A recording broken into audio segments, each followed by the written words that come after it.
Les séries de conversations Footprint présentent des discussions et des réflexions de leaders accomplis sur le lieu de travail et le marché, ainsi que leurs expériences sur les principes clés du leadership.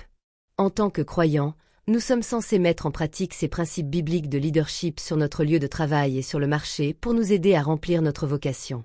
Les conversations Footprint de cette semaine portent sur la prière et la profession.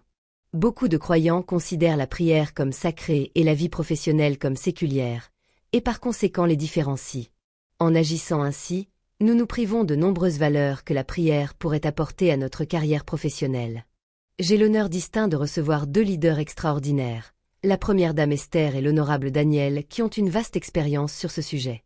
Veuillez accueillir nos distingués invités dans les conversations Footprint.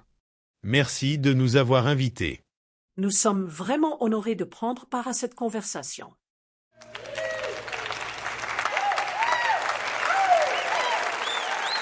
Eh bien, commençons par une question à laquelle nous devons bien réfléchir. Dieu fait-il une distinction entre notre vie spirituelle et notre vie séculière? À vous la parole, première dame. J'ai grandi orpheline dans un pays étranger avec un oncle qui travaillait comme gardien. Lorsque je suis devenue première dame, mon oncle n'arrêtait pas de me rappeler que j'occupais cette fonction pour un temps comme celui-ci.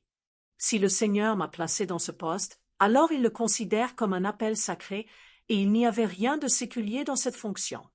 Effectivement. Moi de même. Depuis ma jeunesse, je connaissais l'importance de la relation sacrée avec le Seigneur.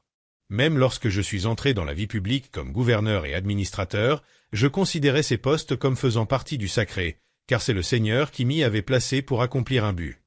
D'après vos réponses, je comprends que lorsqu'on est convaincu que c'est le Seigneur qui nous a placés dans un poste, on ne le considère pas comme une profession séculière, mais comme un appel sacré. Est-ce exact? Exactement. Il faut se poser la question, qui m'a placé dans cette carrière ou cette position professionnelle? Si c'est le Seigneur, alors c'est un appel sacré. Et comment connaître et accomplir l'objectif pour lequel le Seigneur t'a mis là si tu ne cherches pas continuellement sa face? L'ironie, c'est que nous prions pour que le Seigneur nous permette d'obtenir une percée lors d'une recherche d'emploi, mais nous oublions ensuite qu'il y avait peut-être une raison à cela. Oui, donc quand vous obtenez une opportunité d'emploi ou un poste, vous devez comprendre que votre employeur est le Seigneur et non l'organisation ou votre supérieur. Vous faites votre travail comme si vous le faites pour le Seigneur sans murmurer ni vous plaindre. Vous êtes là pour un objectif sacré. Excellent. Première dame. Pouvez-vous partager, selon votre expérience, pourquoi vous avez eu recours au jeûne et à la prière lorsque vous avez été confronté aux plus grands défis de votre vie professionnelle? Oui, avec plaisir. Il existe plusieurs forteresses qui opèrent dans le lieu de travail et sur le marché. Par exemple, nous étions confrontés aux esprits territoriaux de Suse, ainsi qu'aux principautés et puissances des ténèbres agissant à travers Haman et mon époux, le roi Xerxès. C'est donc pour cette raison que vous traitiez les problèmes à partir de sources spirituelles, et non dans le domaine physique, avec des êtres humains et des systèmes? Bien sûr. Comme je l'ai indiqué lors d'une des séries de conversations Footprint, comment pourrions-nous détruire les forteresses de Suse sans la prière? Comment pourrions-nous anéantir les pensées et les sentiments hostiles d'Haman sans la prière? Comment pourrions-nous faire en sorte que les décisions prises par le roi Xerxès s'alignent à la volonté du Seigneur sans la prière?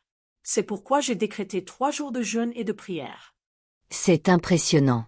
C'est une expérience remarquable du rôle crucial de la prière et du jeûne dans la gestion d'une crise professionnelle dans cette fonction de première dame. Bien évidemment. Après avoir réglé tous les problèmes spirituels par la prière et le jeûne, je pouvais miser ma vie sur le résultat. Si je péris, ai-je dit. Permettez-moi de dire à quelqu'un dans votre auditoire qui fait face à des défis sur son lieu de travail ou sur le marché que, en tant que croyant, vous ne pouvez vaincre ces attaques et ces défis qu'à genoux. C'est le seul moyen. C'est excellent. Passons maintenant à vous, honorable Daniel. Nous lisons dans Daniel 6, verset 10, que vous priez 3 fois par jour. Et même lorsque le roi a déclaré la prière illégale, cela n'a pas pu briser votre habitude de prier? Oui, c'est vrai. Pour moi, la prière était plus qu'une simple habitude.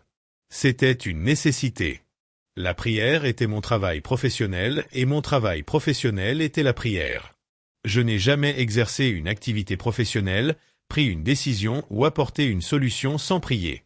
La prière m'a permis de voir les mains du Seigneur dans tout ce que je faisais dans ma vie professionnelle.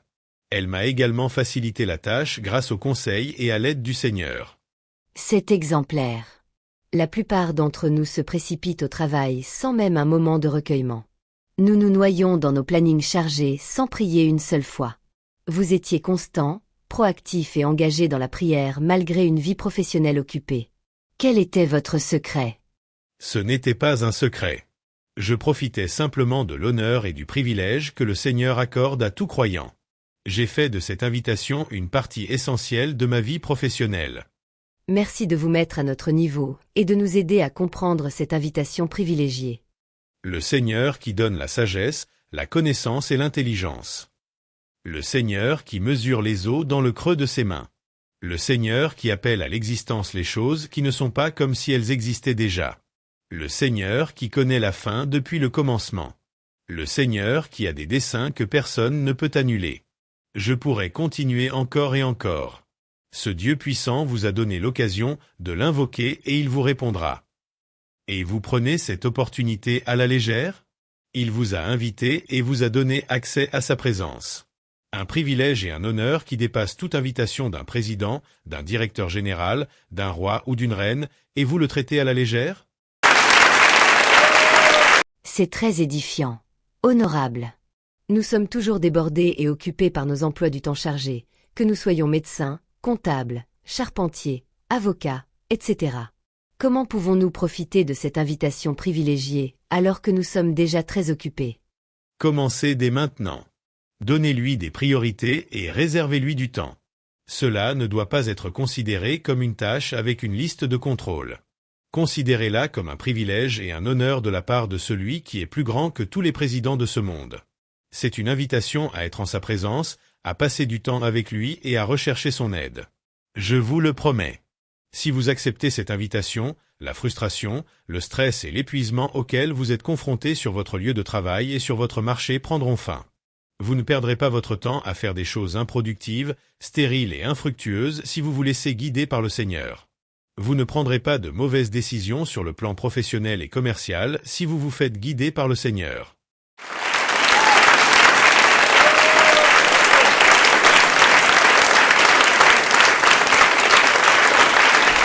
Auditoire. Nous devons profiter de cette invitation à être en sa présence et à faire de notre vie professionnelle un espace de prière. La prière, c'est la présence du Seigneur. Commençons dès maintenant. Il peut s'agir d'un murmure silencieux, d'une parole venue du cœur. Priez pendant que vous vous rendez à votre réunion, que vous êtes assis à votre bureau ou que vous consultez des patients. Invitez Dieu à participer à votre travail. Recherchez ses conseils et sa force. Cela fera toute la différence.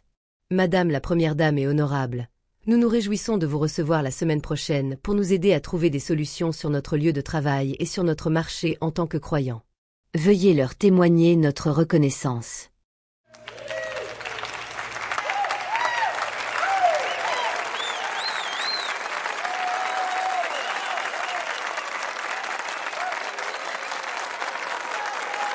Si la série de conversations Footprint a été une bénédiction pour vous, veuillez la transmettre à d'autres personnes pour qu'elle soit une bénédiction pour d'autres. Êtes-vous un croyant déterminé à réaliser votre vocation professionnelle sur votre lieu de travail et sur le marché? Nous avons plusieurs ressources pour vous aider à le faire. Il vous suffit de vous abonner à la chaîne YouTube pour recevoir les nouvelles ressources que nous créons chaque semaine. Si vous possédez aussi des talents créatifs, contactez-nous et laissons-le céder au Seigneur pour qu'il l'utilise pour avoir un impact sur le royaume.